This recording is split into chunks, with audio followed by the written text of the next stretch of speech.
Thank you, Mr. Chairman. Secretary Rollins, it is so good to see you here today. Thank you. I share your desire to realign and reprioritize resources across USDA to put our ranchers and our farmers first. This is especially important for USDA's Agricultural Research Service to ensure that we are funding innovative and high-impact research that benefits our farmers and ranchers. I've been working to secure funding for an ARS facility that's focused on innovative precision agriculture research that is co-located at the University of Nebraska-Lincoln.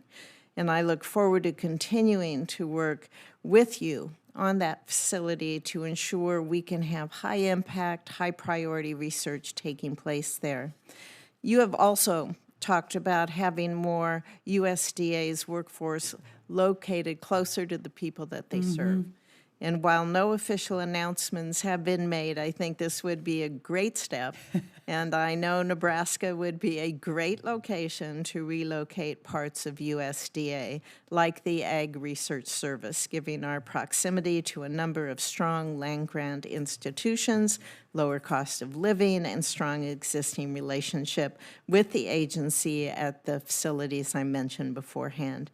Can you talk about your plans for relocating parts of USDA to the heartland, and how do you anticipate relocation efforts could save taxpayer dollars and create greater efficiencies for the agency itself?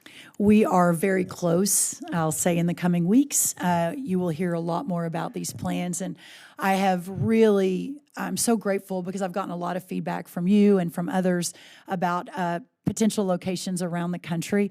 What I'm most excited about in this realignment, though, is exactly how you outlined it, Senator, that we have to move. This is a customer service-oriented agency, and why do we have so many people in Washington, D.C.? And then you bring the forest part into that, and then the nutrition into that, and it just doesn't make as much sense. It'll also be cheaper for the taxpayer, and the customer service agent will be closer to the people that they serve. So we are very in the weeds on that today, and an announcement is forthcoming.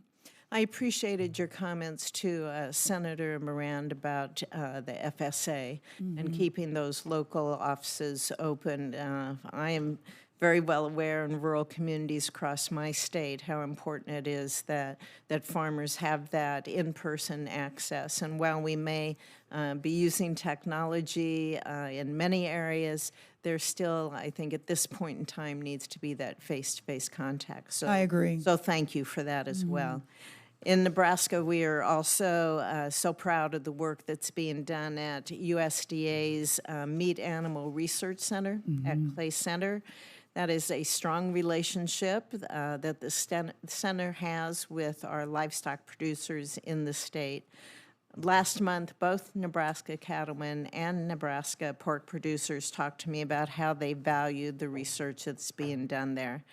The president's budget does call for cuts to ARS funding, but I think it's also important for us to make sure that the dollars that we do spend on research and facilities gets stretched as far as it can.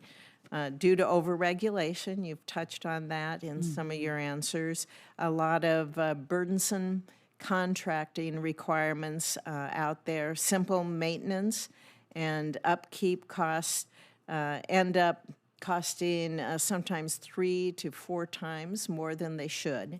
And this is especially true for unique research centers like USMark at Clay Center, who operate, they are working farms, they are working ranches, they handle livestock on a daily basis. So would you agree that research done in collaboration with the livestock industry at USMark's working farm and ranch is important? And would your team work with mine to ensure that the improvements that we make to ARS facilities don't end up dramatically costing more than it would for the private sector to operate those? I will, Senator, and I appreciate that and the great research that happens in Nebraska. A quick note on ARS. While we are decreasing the budget, it's $2.1 billion currently. Under the president's budget from Friday, it goes down to $1.9 billion. That's about a 7.5% decrease, and that's really focused on just some out of some facilities that are way behind on repair and just out of date and not meeting the mark. Obviously, not yours in Nebraska. So that is a very targeted decrease in funding that shouldn't affect. We remain highly focused on the priorities of ARS and ensuring those are funded. You know, I hope you can also look at that over-regulation that we have with contracting that I mentioned, because a lot of times just those really simple maintenance, it does end up costing more and more and more, where if we can, you know, you always hear about government regulation and how burdensome it is, and there's some good examples that we need to get rid of those good examples and make sure that we're dealing with common sense and in the real world to meet those lower costs that should be available. And the most important thing you can do is have your team send us those examples, and we'll get on it right away. Great, Yeah. thank you. Thank you, Senator. Thank you, Madam Secretary. Senator Heinrich.